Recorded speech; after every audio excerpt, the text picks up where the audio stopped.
suis Larissa Kouassi sur les réseaux connus sur le nom de Larissa Nelly. Le groupe il existait avant, il a été mis sur pied par Pascal Ané, que j'appelle Paxcou.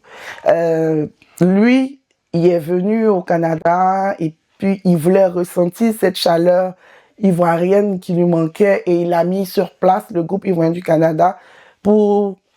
Il va le raconter un jour.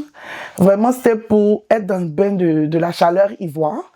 Après, le groupe a commencé à grandir et il a choisi des administrateurs. Donc, il y avait eu la première vague des administrateurs, Franck Kwame, Fatim Koulibaly, Alicia Pidanyama, Jessica et Idriss. Et moi, je suis rentrée comme membre et j'ai commencé à proposer des idées. Donc, en autres, le palais l'ivoire. Et j'étais vraiment assez présente dans le groupe.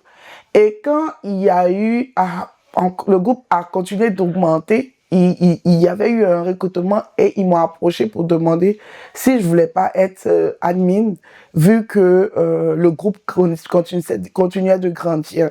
Donc c'est comme ça que je suis devenue admin du groupe ivoirien du Canada.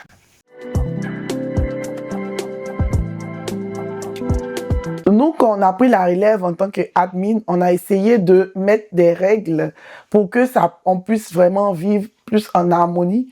Donc, l'une des règles, c'est qu'on ne parle pas de politique et de religion, parce qu'on a su que dans notre histoire, donc dans l'histoire de la Côte d'Ivoire, c'est des thématiques qui amènent beaucoup de friction. Donc, on parle de tout dans le respect et on évite la religion. On évite la politique, on évite de descendre très bas en dessous de la ceinture aussi. Et on essaye d'être tolérant, on essaye aussi d'être à l'écoute de chacun de nos membres.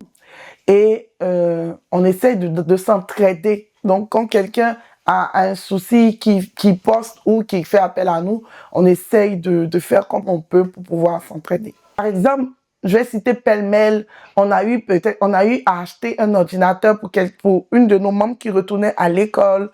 C'est des cotisations, c'est des levées de fonds. On a eu à faire les repas de Noël en levée de fonds. On essaye aussi d'aider nos frères étudiants étrangers, mais c'est pas facile parce que souvent, c'est des montants conséquents. On a aidé des frères à se soigner. On a aussi... des initiatives comme par exemple, avant on avait nos coachs qui faisaient des lundis motivation. On avait aussi des conseillers financiers qui chaque jeudi donnaient des conseils. On avait les panels des entrepreneurs. En tout cas, on essaye de vivre comme on peut dans notre communauté.